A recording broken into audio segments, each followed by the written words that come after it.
Welcome to Understanding of Data Part 1. So there are different data types and we will look at each one of them. So there are mainly 4 data types. The first one is nominal. It is basically a level without any quantitative value. So example would be like sex, location, color, such as name of the countries and stuff. Another type is ordinal. So ordinal does have a value, but it has no real difference. So for example, one person is happy and the another person is very happy. Now we don't know the difference between happy and very happy. One customer is satisfied, another customer is very satisfied. Now we don't know the real difference between satisfied and very satisfied. So that's why it is ordinal, though there is order in the values, but there is no actual difference. Interval. Now interval data type has order as well as exact difference. So for example, temperature. Now temperature can be 20 degree or 40 degree, and there is a difference also. So difference between 40 degree and 20 degree is 20. However, the problem with interval data type is that it has no absolute zero or true zero, and because of that we cannot uh, divide or multiply interval data types. So they can be addition and subtraction, but no multiplication and no division, because to multiply or divide we need a starting point. In temperature, although we say 0 degree, but you cannot say there is no temperature. I mean, there is always a temperature. Although we say zero temperature, but zero temperature does not mean no temperature. And because of this absence of absolute zero, true zero in interval, division and multiplication are not possible. So now the ratio is the ultimate data type, which has order, exact difference, as well as it also has absolute zero. And therefore addition, subtraction, multiplication, division, all are possible in this.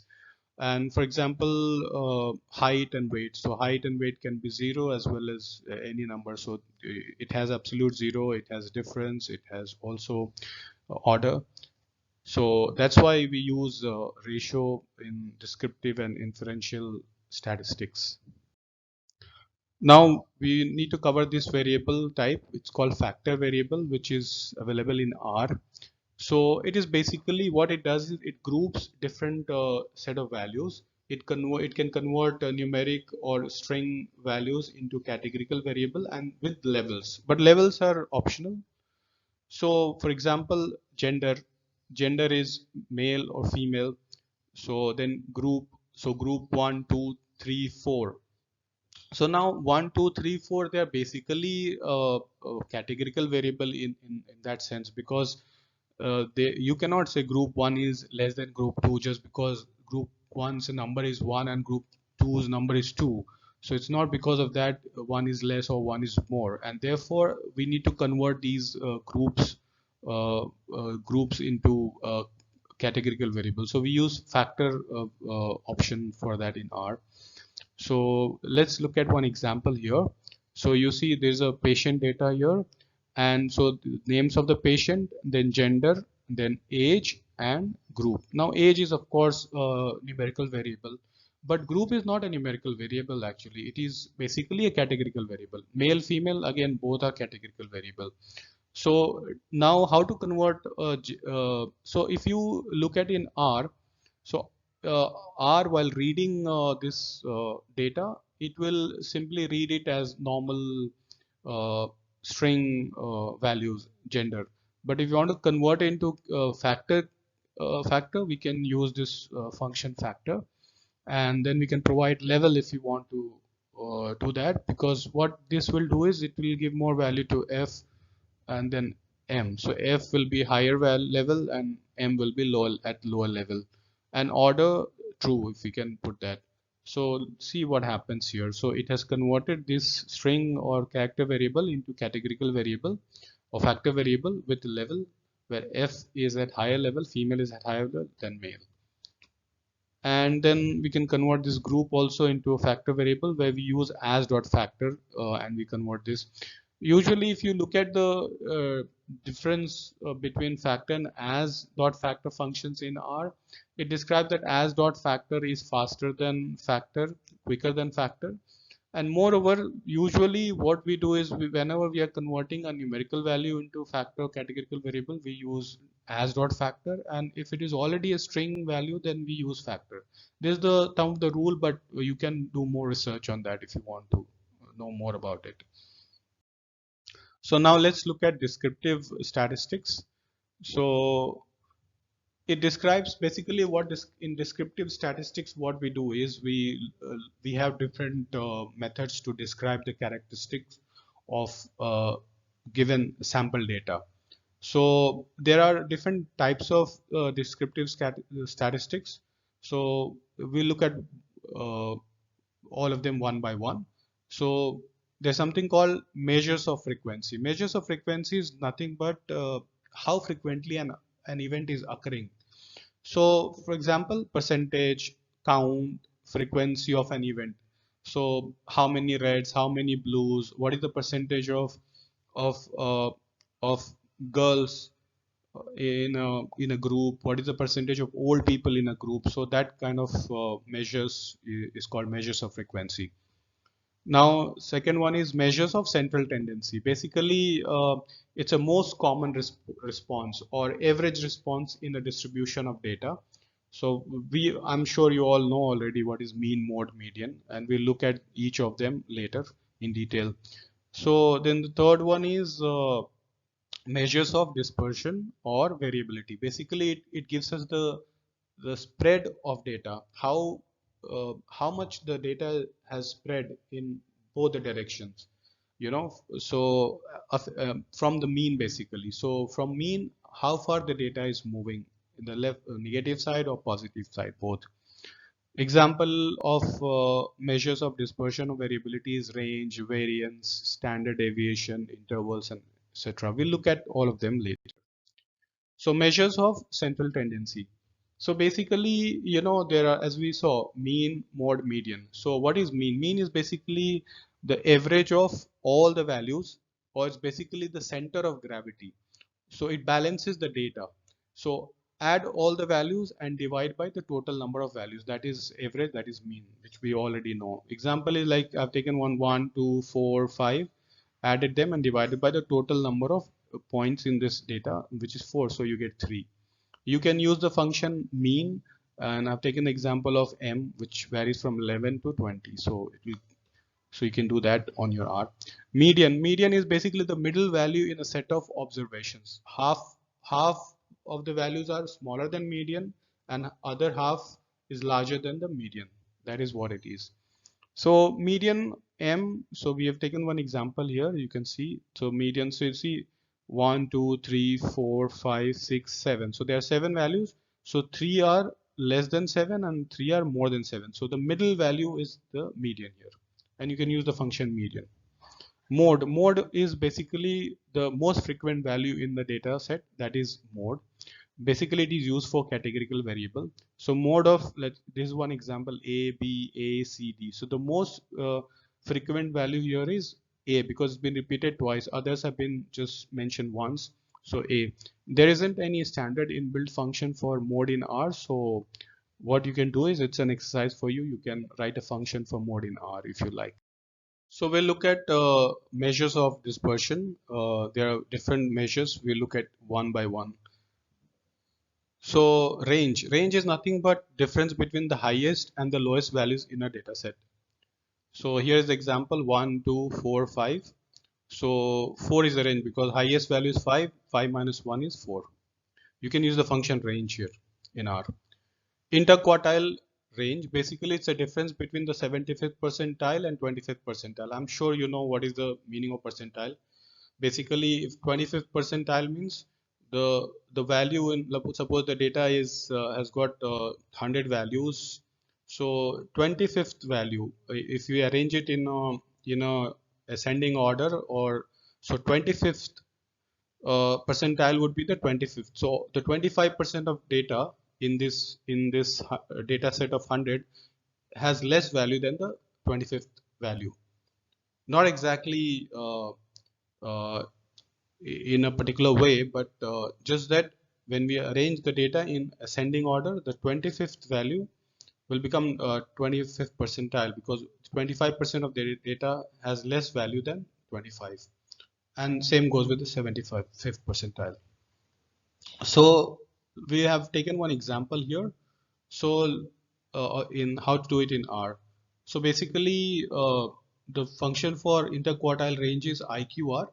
This is the data, sample data I've created in R. Basically it's nothing but a function sample which randomly generates uh,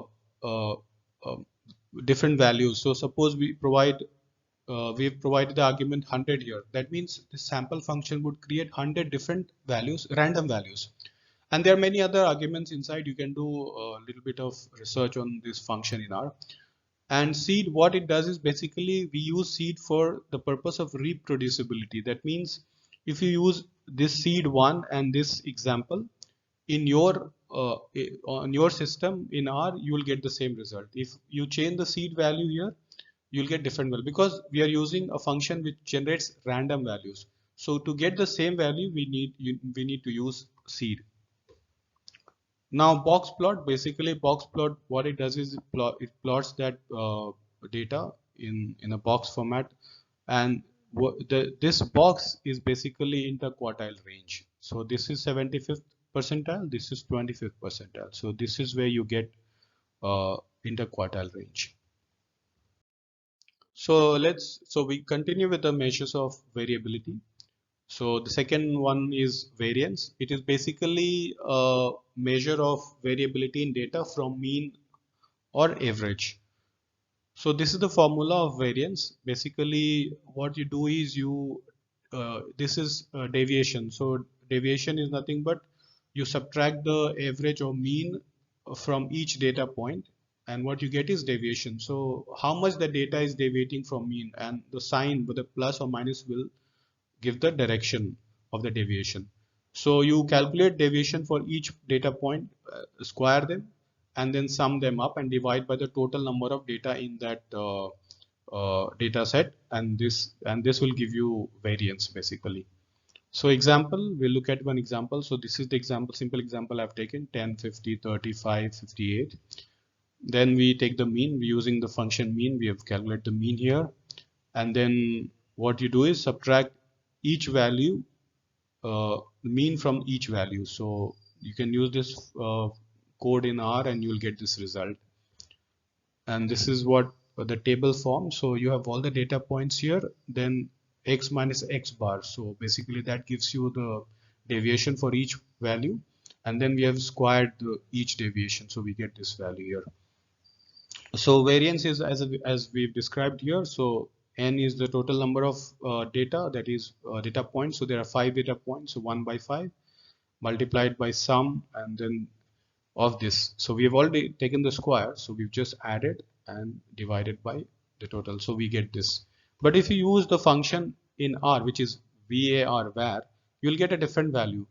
That is mainly because R works on statistics principle. So in statistics, if you are using a sample, so it automatically assumes that this is not the entire population, but it is a sample. Sample means it loses 1 degree of freedom, right? So because of mean, it is losing 1 degree of freedom, and therefore average. So therefore it uses n minus 1 instead of n.